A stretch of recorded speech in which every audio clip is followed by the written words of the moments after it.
Welcome, everybody. On behalf of me, Duane Gordon, president of ADA, and of course, Rick Webster, our host at Rena-Fi, and Inger Shaye Colzie, and Inger Collin. What's the why the confusion on the two names or six names? Or I don't know why. There's so many different names. My name is Inger Shaye Colzie. So some people call me Inger, some people call me Shaye. So it's just easier when I'm Inger Shaye. So everybody knows who we're talking to. Absolutely. I know you as Inger. So I'm going to stick with that and we'll go. But Inger is a rare beast, a late diagnosed adult with ADHD, a late diagnosed woman of color with ADHD, who happens to be a therapist, but is also a coach and doesn't fight between them, which I thought was very cool. Most people who are coaches or who are therapists sort of take oh, no, coaching is much better. No, therapy is much better. You need one and then you need the other and so on. And Inger has always fascinated me because she has excellent insight into why both are complementary and essential depending on the circumstances. And I wanted to talk to her a lot about that tonight, about making the magic happen when working with a coach, because many of us have had great experiences with coaches, but many of us have also had less than great experience with coaches.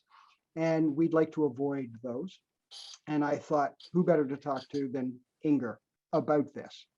Inger, can you tell us a little bit about yourself just for a second? Well, you've done a great job. I guess Inger Shaye Colzie. I am a therapist, a psychotherapist, and I'm an ADHD coach. As you said, I'm a late stage diagnosis. I find it really interesting. We say late stage diagnosis. Some of my friends who are a lot younger, maybe in like their 20s, 30s, they're like, late stage diagnosis I am. I'm like, I can double you. Double that, because I was diagnosed in my 50s. And when I got diagnosed, it kind of like, it turned my world around a bit. Then I decided to really look into it. And that's when I became an ADHD coach, and realizing it's like, oh, some of my clients in therapy, that was the little nugget that I was missing that was able to help turn some of their lives around. I'm located right outside of Philadelphia, Pennsylvania. I have a son with ADHD, and that's how I discovered I had ADHD. They send home those rating scales, and you can check off every box for yourself as well as your kid. So, been there, done that. Yeah. Yeah. And it's interesting. I lived a life of like, I feel like a lot of confusion. Like some things worked and some things didn't. Some things worked at different times and then they didn't at other times. I was pretty successful with some big hiccups along the way, but I always felt like I was working so hard. I always say it's like a duck on the water. It looked really great, but I was paddling like hell underneath.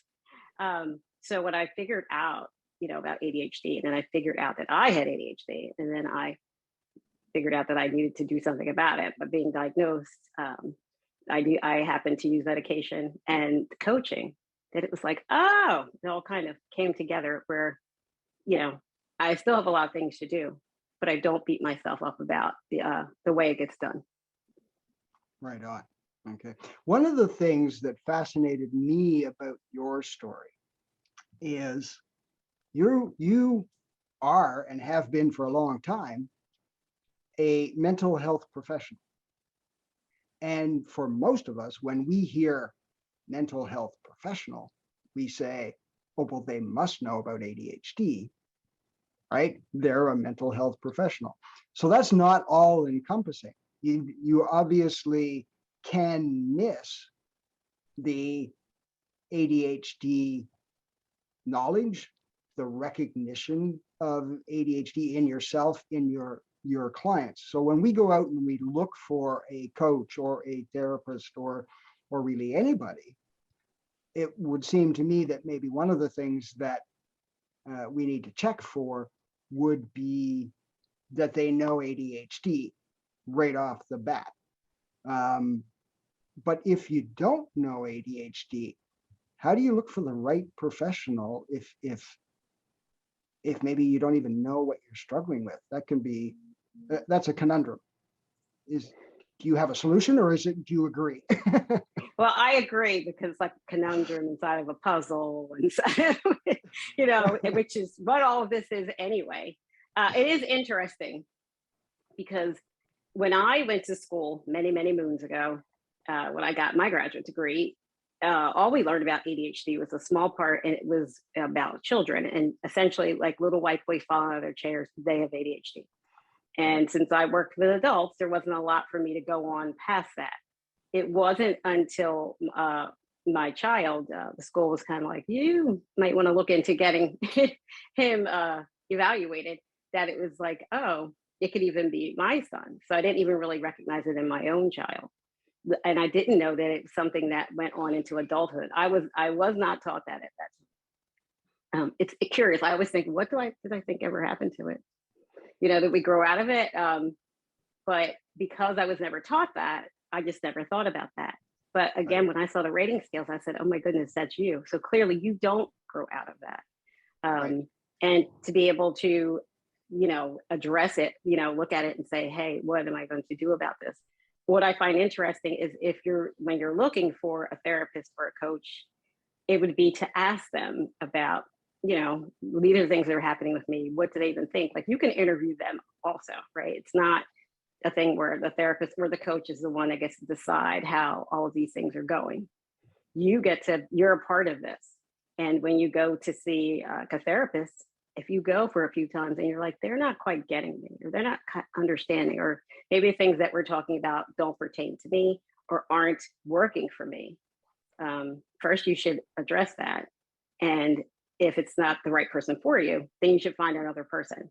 Sometimes I know that it's not always that easy, but really, if they don't understand ADHD, sometimes the perspective, especially like a therapist will give you, might not be as helpful, because they're missing that little nugget of, maybe it's like, it's not that you're not motivated to do the thing, it's that the way that our brain is wired, getting that motivation isn't so easy.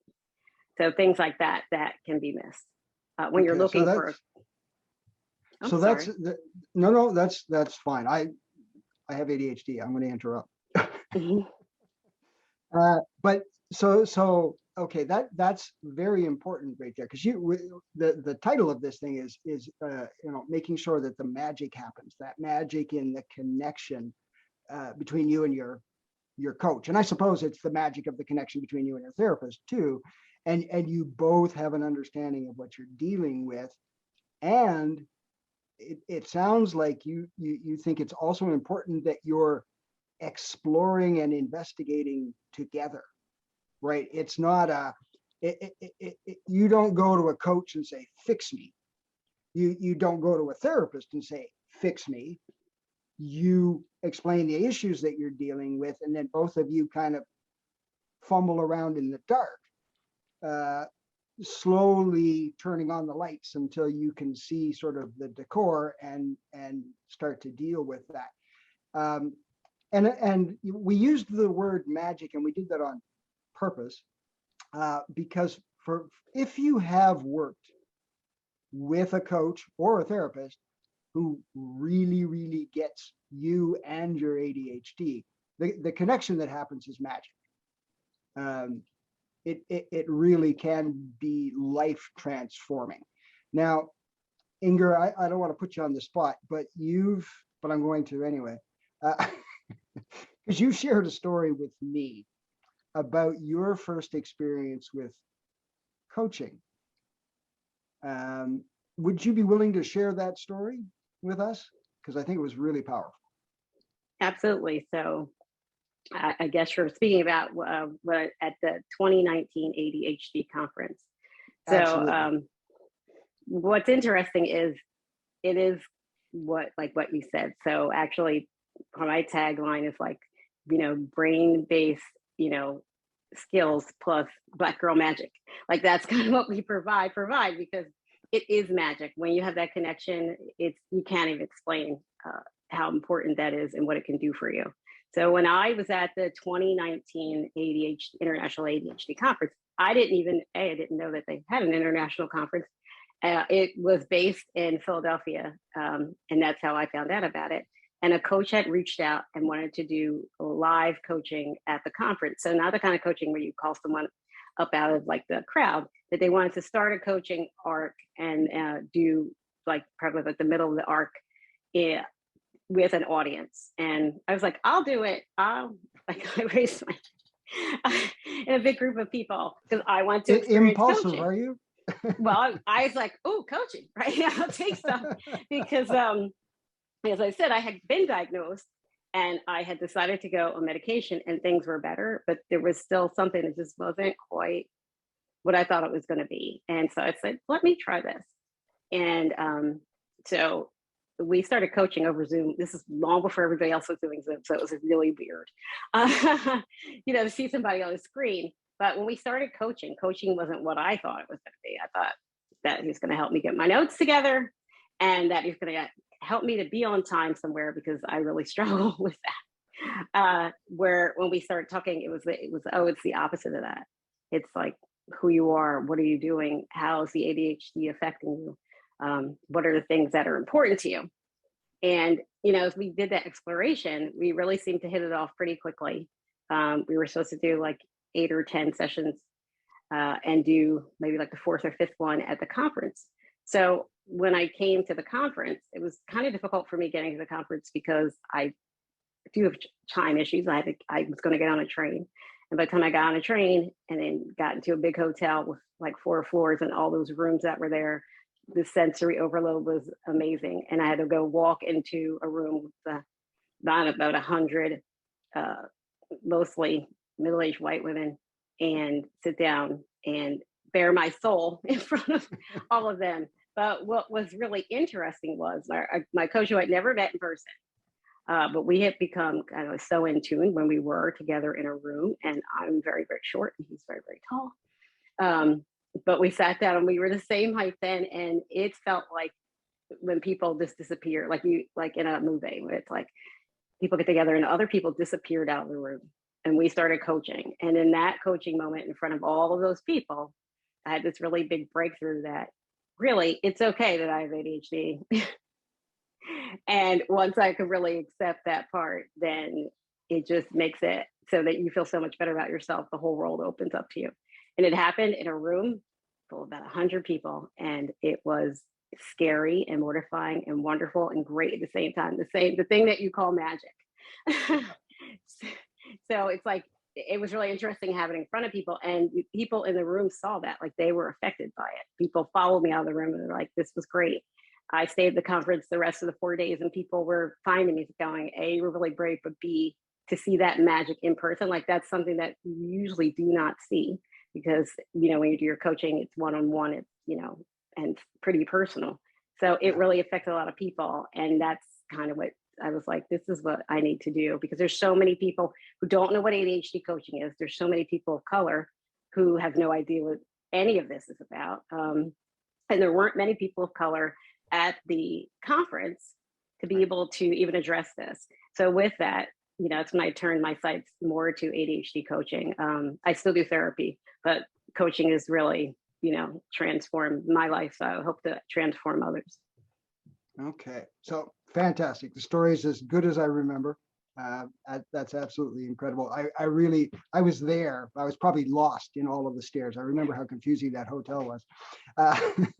So I missed that session. I would have loved to have seen it. Okay, so the magic of that connection, that obviously that can happen even in front of a room full of people and they all disappear and it happens and the magic happens. So what we wanted to talk about tonight is, how do you choose the coach, find the coach where you can have that kind of connection, where the magic does happen? And so I want to talk a little bit about some of the factors that we need to consider when choosing a coach. So one of the things that you mentioned, he's tall and you're short. Now I'm going to suggest that maybe that's not a factor. A height differential is not essential, but you did say that it was a man and you're a woman. Does that make a difference? Have you had an experience with coaching women versus coaching men? Do the gender differences make a difference? Well, my practice now is essentially with women and Black women in particular. I Right. do coach men. I do have some men that are, I do still coach. And so what I've noticed is that when you coach someone, it's about the connection. Sometimes when there's that shorthand, it makes the connection easier or quicker. So when I coach Black women, we are all going to have certain experiences that are uniquely things that Black women experience. And so there are Right. things that we talk about that we don't have to then explain. So that makes that connection easier. Does that mean that I'm the coach for every Black woman? Absolutely not. Because we have to have a certain connection. There have to be points, just like touch points, where we can really say, like, I get you or they get me. I am a woman with ADHD. I am primarily inattentive, but I would say it's combined. So I feel like the way your ADHD presents is a great way to be able to find a coach that works for you if you have a coach that has ADHD, because not all coaches have ADHD. And I don't Right. feel like they have to, but I have found when I work with people whose ADHD presents more like mine, you seem to have a quicker connection because, like I said, that shorthand of some things that have happened, where it's like, oh, that happened to me too. And different ways that they can then look at their lives and figure out ways to be able to manage their own ADHD. So, but again, I think because like my coach is a man, and he is a white man, but we connected on the way our ADHD presents and a connection that's totally outside of that. We both have kids. We both have kids with ADHD.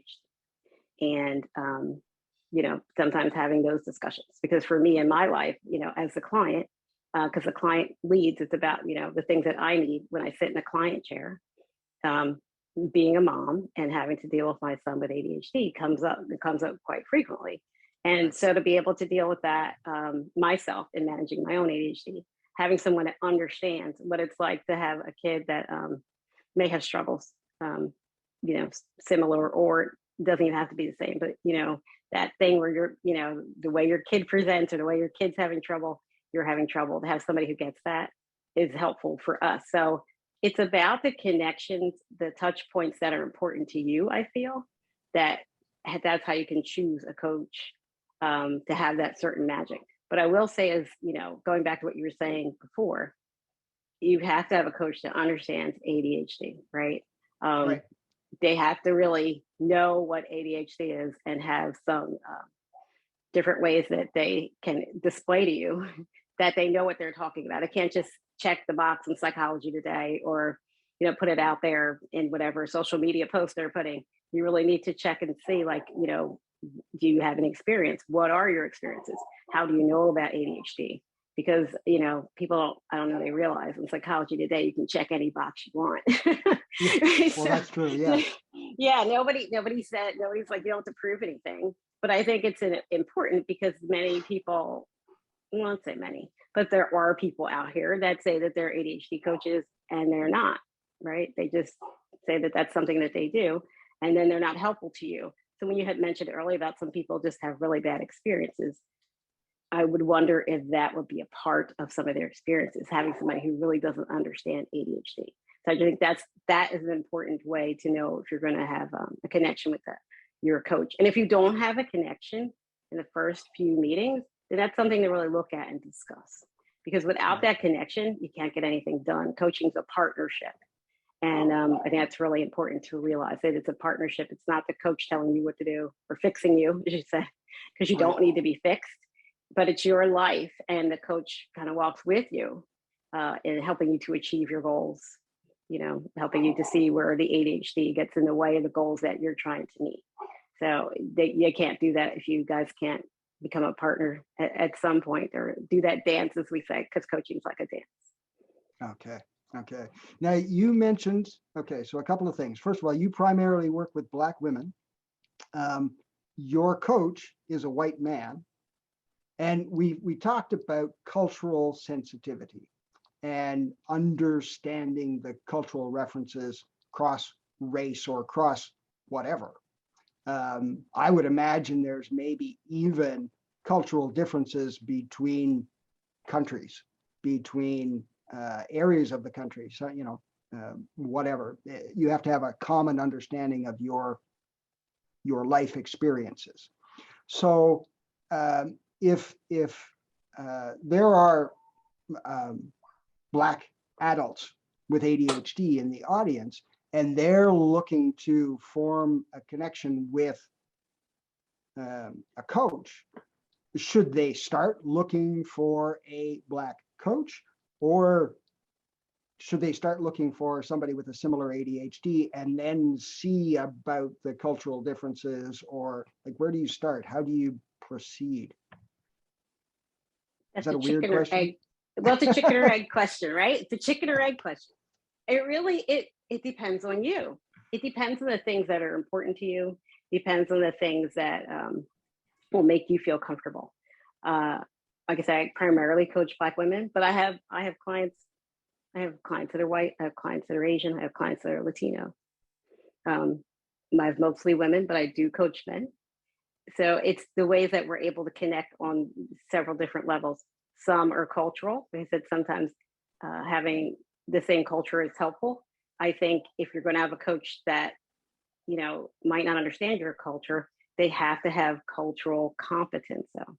So they have to be willing to do the work to understand you. Right. You become a partnership. So, I mean, with my coach there, I have to explain some things. I do. And that's okay. It's okay because my coach listens, right? My coach, will take the time to listen, understand, or my coach will do some work and ask me questions if there's some things that he's, a little confused about. With the connection we have, it doesn't matter. I'm very happy to help him to understand. But having somebody who has some cultural competency to begin with, right? So that it is not your entire job to be able to explain what's happening for you. But I do think it makes the connection. Like I said, sometimes there's just some shorthand between Black women and I that we just don't have to worry about. But again, that's why I'm saying I'm not the coach for every Black woman. I don't usually work with Black women that are in their 20s because with who I am now as a person, I can't connect to them generally in a way that I think other coaches can because I'm twice their age.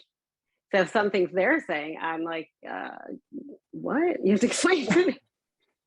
So that could be okay sometimes, but I find that for me, taking that time is not helpful to the client.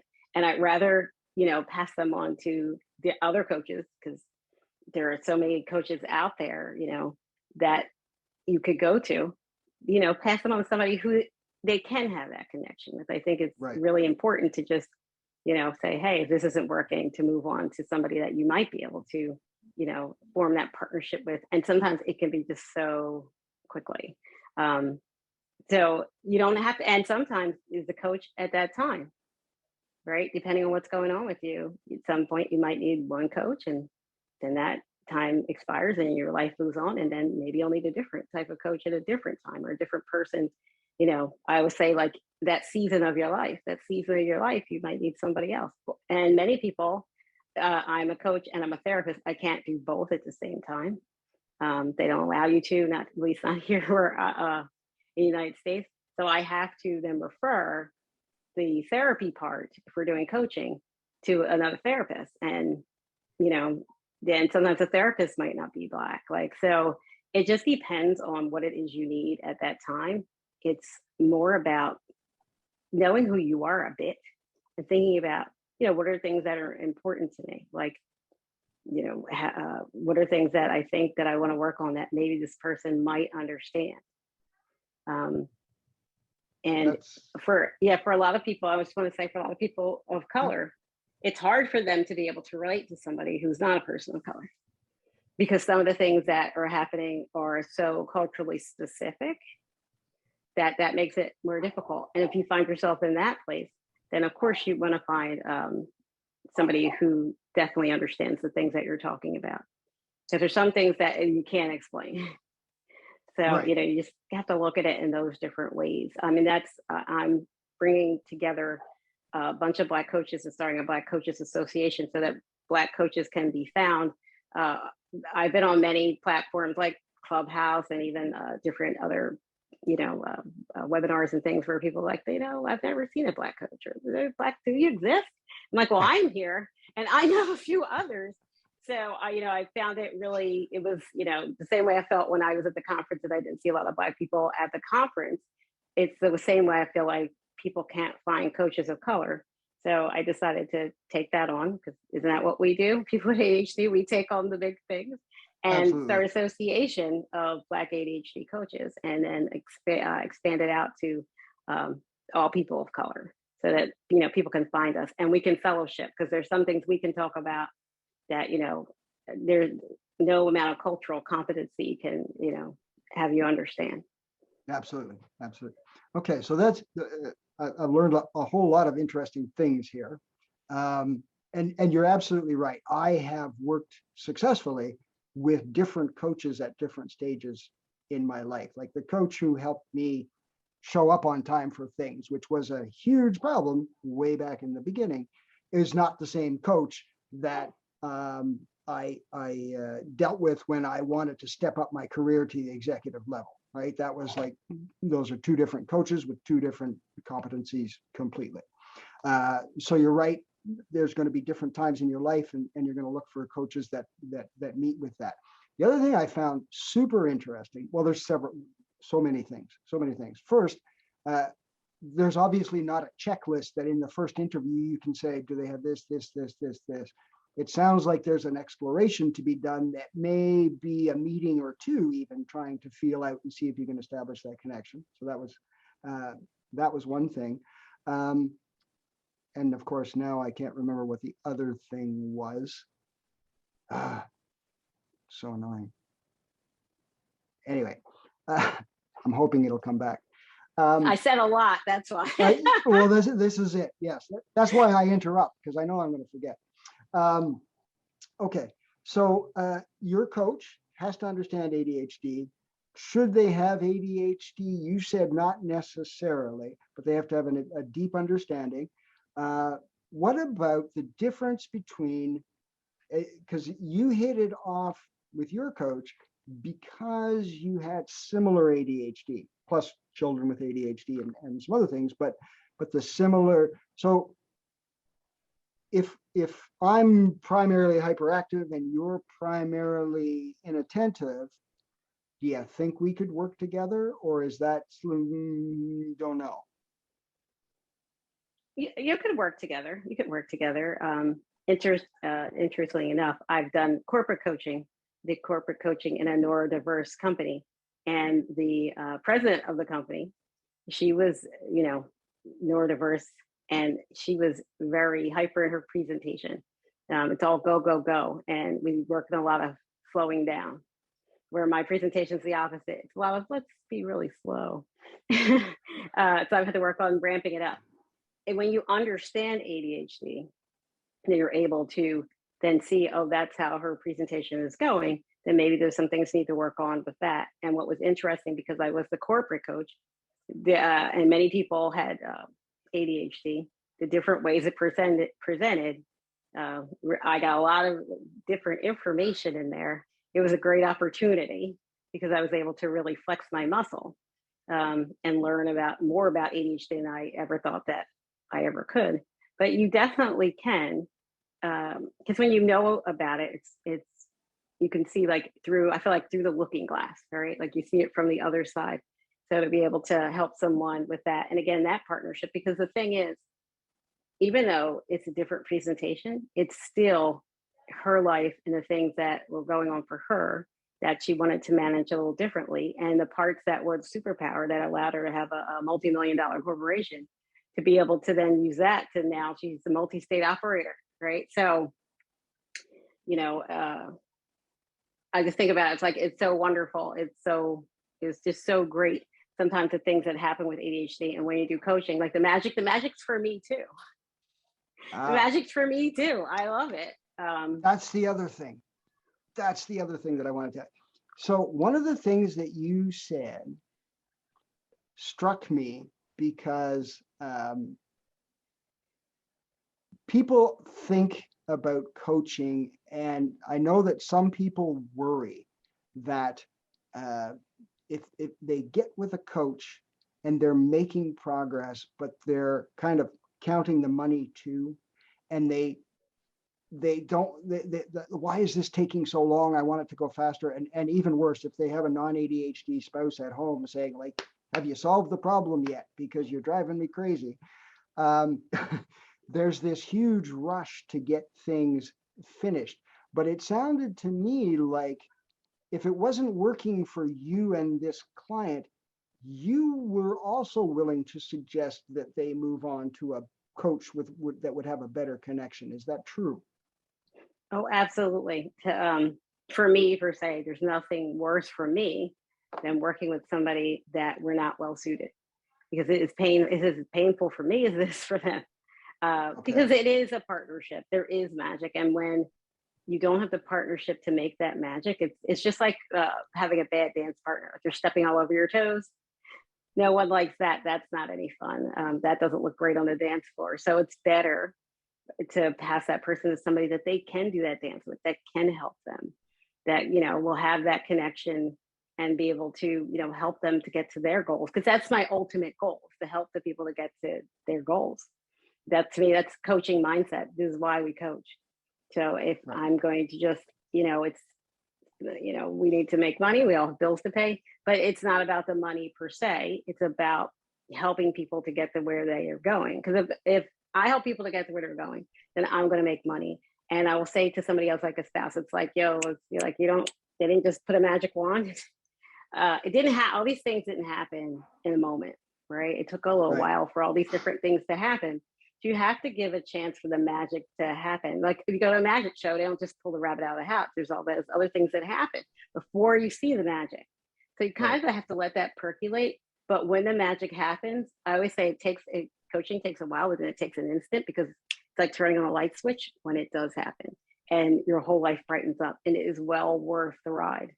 It's like, it is, I can't explain it. And I just want to give it to everybody who has ADHD. It's well worth the ride. And if you can't afford some one-to-one coaching, sometimes there are coaching groups, right? So, I mean, I have a free Facebook group that, I pop into sometimes, but there's fellowship there, which, helps people with their ADHD. And there's so many other groups. I mean, like, that's why you have ADA, right? Because there's so many Absolutely. groups there where you can meet and get some coaching from the coach or from each other. Sometimes that group magic is magic, unto itself, because there's something about the group that you can't replicate on one-on-one coaching. Many people come to me like, I don't know, do I want to do your group or do I want? I'm like, they're different, right? So you kind of have to make their own decision. But we at ADA, like $5 a month, there's so many groups that you have where it's Yeah. like, talk about touchstones and finding people, like finding a coach. To me, it's like touchstones and finding your people in a group that also helps to be able to help you with your ADHD. And that can even begin or end or keep your coaching process going. Maybe you work with your coach for a while and you're like, I can't pay that, but you can pay ADA. And when you're in a group, you can keep that going. And I think that that's important. Awesome. Thank you, Inger. I didn't pay her to say that, by the way. Rick I has a love ADA. question. Yeah, not a question exactly, but I wasn't looking at the attendee window. It looks like Sharon has a question. I'm going to open her mic and see if that works. Okay. There we go. Sharon, not sure how long you had your hand up. Apologize. Oh, sure, no problem. I just got in late because I'm in a Central Standard time zone. I take it you guys were already talking probably like half an hour before I came in, maybe, I think, right? Is this But we don't know when you came in, but we started at 7 o'clock, which would have been 6 o'clock for you. Yep, go for it. What's your yeah. question? So I guess what you guys are talking about is how to pick a coach, ADHD coach. Yeah, I'm curious about how the best way to pick one. So I'm looking for a ADHD support, a coach for building my business. And so what do you recommend? How can I find that right match is what my question is. Perfect. Thank you, Sharon. I think Oops. think she was going to say something else, but anyway, I think that was a thank you. Go ahead, Inger. So you say like for building your business. Well, it's finding a coach or maybe even a group of people that can understand the way that your ADHD is affecting you and the things that are holding you back from business. You know, so finding someone who understands the way your ADHD can help you, I should say, understand your ADHD presentation and the ways that it holds you back. But sometimes I find like for building a business, groups are very helpful because sometimes that group collective, different people have tried different things or people experience that same type of thing. That's where that group magic comes in. And sometimes when you see other people being coached, you can kind of get that coaching for yourself. In the group, it's like, oh, that's how that works. So I would try a group first and then see if you need to move on to a one-on-one coaching situation. Quick question. I think some people are already excited to think maybe they have found their coach and they're asking questions. How do we get a hold of you? So I looked up your website. It's ingershaye.com. Is that the best way for them to get a hold of you? Yes, ingershaye.com, and I'm Inger Shaye on all the socials. Instagram, Facebook, Twitter, all whatever they are anymore. Perfect. Okay, excellent. Okay.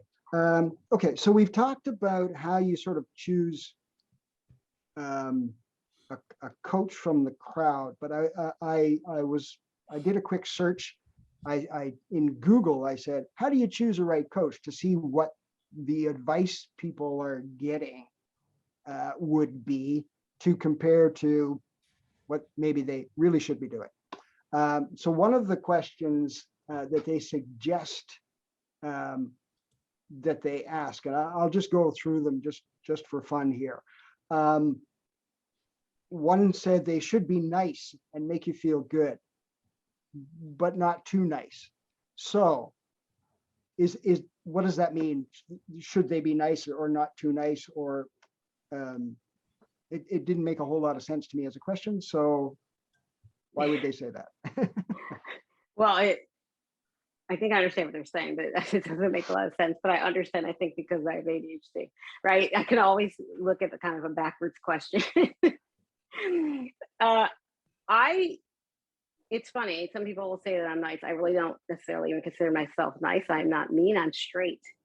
I feel like your coach should be straight with you. You know, you have different people in your lives that for different reasons. And some people are like, your friends are like, oh yes, like you're just so right. And so people who, you know, might not understand what's going on with your ADHD. And some people just champion you for no apparent reason. And you know that, and you can feel that. Your coach is going to be straight with you. They're going to tell you like it is, or the things that they see, and they're going to allow you to be you. They're going to be like lovingly neutral, right? I'm straight, but I'm lovingly neutral, because the thing is, it's all about curiosity. So let's be curious about what's going on with your life, and let's be curious about the things that you've done or haven't done, and what ways do you think you want to do something differently? Because you're right, at some point, I'm not going to be standing there, and you can do this coaching yourself when you can internalize those different questions, or see it's like, oh, I came up against this at another time. What did I do? What questions did I ask myself then? That's when you're able to really progress with your ADHD. So yeah, I think it's that what I guess what they're trying to say is that your coach should be honest and straight. Like, I'm a real straight shooter. But people seem to appreciate that. But but I have, it's even more than empathy. I am a champion of my clients. We are partners. So if somebody that you're partners with, you are going to have their back. So I always say, like, like real true queens, like they straighten other queens' crowns. Like, they're not going to let you walk around like that. So that's, I hope, what they meant, but that's the way I see it. About that, I don't know what they meant, but that's how I see it. Okay, well, no, that makes sense to me, that they, yes, they're nice, but they have enough backbone to tell you like it is when there's something that you need to hear that maybe wouldn't be polite necessarily, that you wouldn't bring up to a stranger. Stuff like that. That kind of makes sense to me. Another one was, do they make you feel good about yourself? So my daughter had a coach, and this was one of those unsuccessful coaching experiences. The coach picked apart everything that she did. Whereas I know from personal experience and later experience with her that having a coach that catches you doing something right and encouraging that more so than nitpicking was much more effective. Now I'm guessing that it's important that you see what's going wrong, but are you also looking for what's going right? Oh, absolutely. Coaching is a strengths-based practice, right? So we're looking at your strengths. When we have ADHD, whether you get 20,000 more negative messages before you're 12, I do believe that's the statistic. Right. So we've had enough time looking at, the things that people feel are bad, or the things you feel bad about, or wrong, or strange, or for me, like I said, it was just weird. But a lot of times we don't reflect on our strengths, like what did work. We totally miss that, and that's part of our ADHD. So when you have somebody that can help you reflect on, what are your strengths? What did you do right? We're always like, what did you do wrong? Like, no, what about this was right? And let's keep the stuff that was right, and then kind of work on the things that were wrong, or discard them, but mostly look at what worked and then keep that. Like, don't throw the baby out with the bathwater. And I think that is really important. Like I said, I'm the greatest champion of my clients, but being a champion is like saying, okay, this is what you need to work on, or they'll tell me it's what they need to work on. These are things that they worked, because again, it's your life. I don't get to pick and choose and go, oh, that wasn't good, right? Well, if it's good. If it worked for you, then I'm happy, great. Because that's what you wanted. Right. Right. No, that makes perfect sense. And there was another question, and it was, choose a coach who sees a larger purpose. And I had a hard time getting meaning out of that. What exactly does that mean? But it made me think of something. And I can remember when I went looking for my very first coach, and they asked me, what do you want to work on? My goal at the time was, I just want to be normal. Right. I realize now that was a terrible, terrible goal, because that was like, setting the bar way too low. Number one, it wasn't very motivating that I would have to do all of this work just to get up to the level of the average person.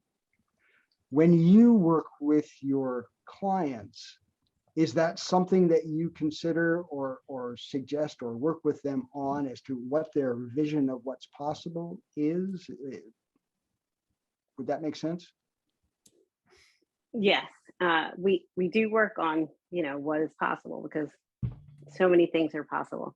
It's something that we have to take steps, because as you mentioned, like, you came and say, I just want to be normal. And most people come in with something where they're, something either completely specific, like I was specific, and it was a therapist.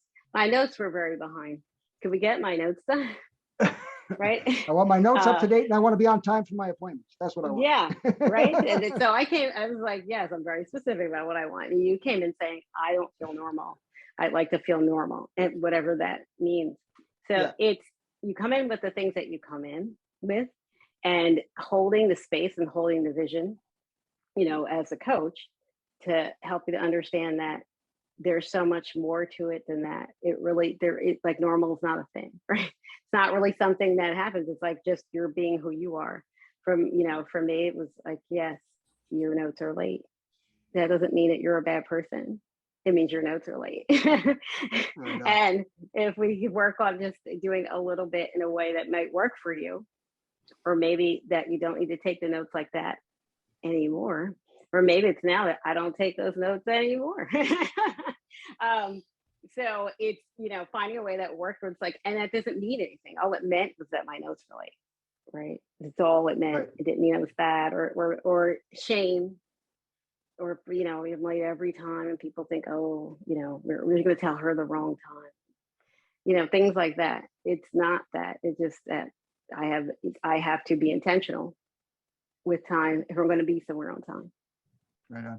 Rick, Right. I Yeah. see your Yeah. finger, and I also see Yeah. that we're running out of time here. Exactly. Speaking of time, I just want to make sure that no one was surprised, but we kind of have a hard stop at 5 minutes before the hour because we have a boundaries class coming up, and our instructors are authorized to interrupt us. It's setting a boundary, huh? The boundary That's right. setting a boundary. Setting a Well, boundary. that's good. Yeah. That's good. That's perfect. So okay, so this is absolutely fantastic. I'm fascinated. We have so no more than 5 minutes, and if it takes longer than that, we're going to get booted out. So does anybody have a last question or two? If you put it in the Q&A, we'll try and answer them. And before they get one in, I want to ask a real quick one. I was just going to say. It seems to me, and I kind of put it in the chat, that if you're completely comfortable with everything your coach says, it's probably not working too well, because your coach kind of, in my experience, takes you out of your comfort zone.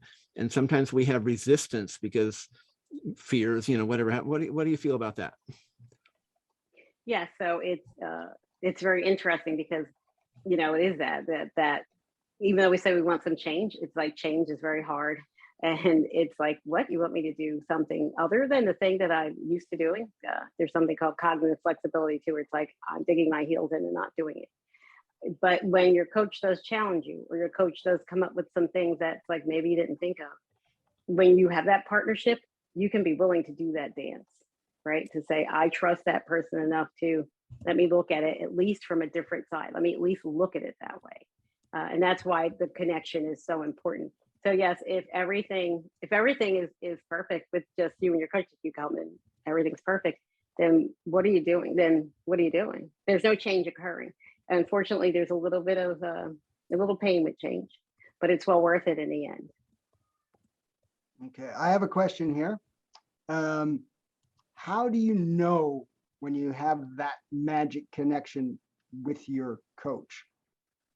Like, if it feels good, is that enough, or it?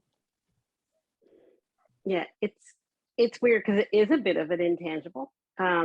However, it will feel good, and you will feel like it's a partnership. You will feel the comfort level to maybe you're pushing back as the client saying, I don't know, that's what I want to do, and they'll feel comfortable in saying, hey, why don't you try something that's a little different?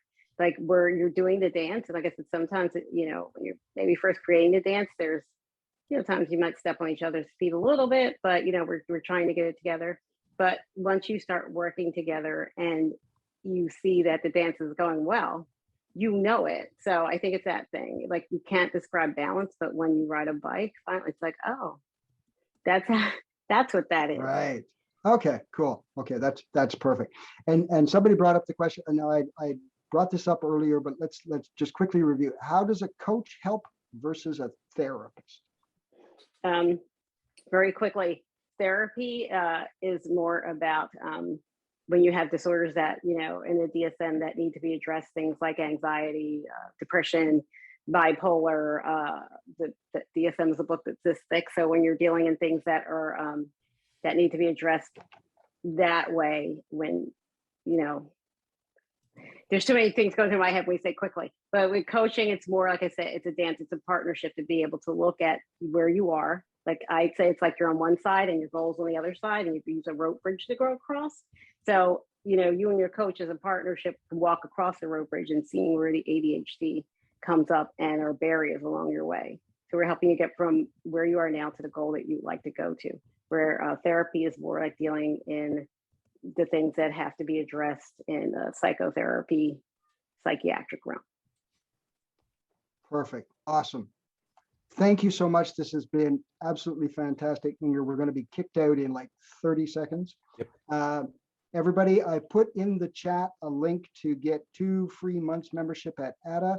I've put Inger's link again, and it's appeared there several times. So please go see her. She's got a Facebook group for women that I think would be fantastic and is very affordable. I think you said it was free. So like you don't get more affordable than that. So that'd be fantastic. Rick thank you and Rena-Fi for giving us this opportunity to explore this topic for all these people. And I know that this is being recorded and will be shared. So if anybody wanted to go back and hear some of the earlier stuff, that's how you'll be able to do it. Anything else you'd like to say, Rick, before we get kicked out? No, I think that's really great. And you did talk about ADA. Frankly, again, not a paid testimonial or anything. I think anybody with ADHD for $50 a year, it's not exactly foolish, but I definitely think you should be joining if you're not a member of ADA. They feel like whatever you have, 26, 30, support groups, and Yeah. People with ADHD frequently get isolated. They're looking for their tribe, and you've got the tribe there. So they're all there. Yep. They're all there. Absolutely. Alrighty. Perfect. Thank you you. so much, everyone. Okay. Thank you, guys. everybody. Thanks. Bye-bye. Night. Bye.